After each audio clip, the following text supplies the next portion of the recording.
पनीर का भुजिया, 1 प्याज, 3 टमाटर, 2 हरी मिर्ची, घी, तेल,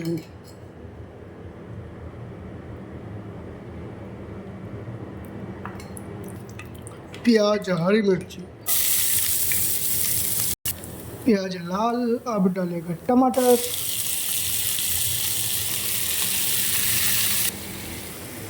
नमक, हल्दी, मिर्ची, पनीर, कद्दूकस